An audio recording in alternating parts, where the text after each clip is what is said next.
R. Kelly wants judge to ban jurors who have seen Surviving R. Kelly documentary from upcoming trial.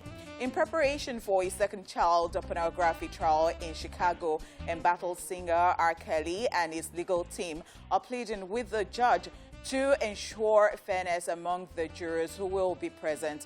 According to reports, the singer and his legal team have filed a motion to disqualify jurors who have seen any portion of the 2019 documentary Surviving R. Kelly, which detailed the singer's crimes from the point of view of the accusers and their families, and they fear that those who have seen the docuseries present some sort of bias in the case. The court's documentary states any potential juror who has watched any portion of his docuseries must be disqualified for cause on whether they can be fair. Too great a risk exists that such a juror would base their verdict on matters not introduced into evidence in the courtroom. Any potential juror who has seen any portion of Surviving R. Kelly is prejudiced where there is no scenario which an individual exposed to the content of Surviving R. Kelly can be impartial.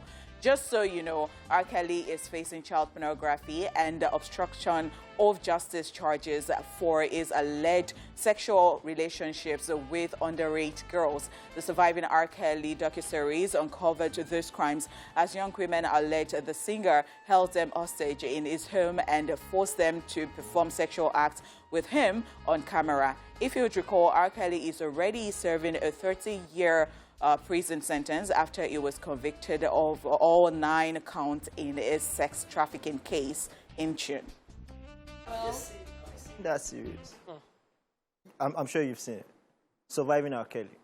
Surviving R. Kelly docuseries, right? Yeah. I've seen it. Okay, so I feel like, truth be told, that series is an eye-opener to many things that we did not know that R. Kelly must have done, because I mean, I didn't know that he had done so much like that. And then a lot of things about the girls and the family and the fact that the girls were even there against their own will and they can't go out. So he's actually saying the truth. If anybody watches that documentary... There is no how you would not be, you can't come with the clean mind, plain.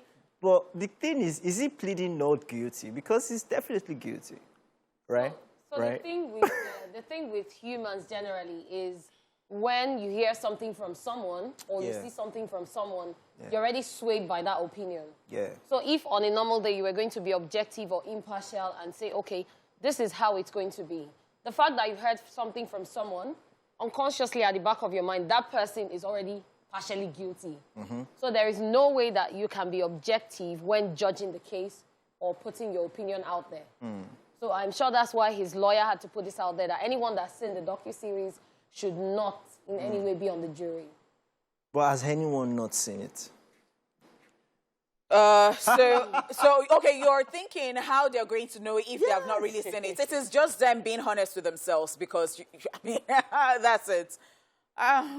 Do you think there is a way out for R. Kelly at the end of it? To be honest with you, he's already serving a 30-year sentence. Yeah, right? so yeah. He's already in deep. So, in deep. What else can... I know, I think it's just finished, except a miracle would just happen from somewhere, like, yeah. I'm sorry.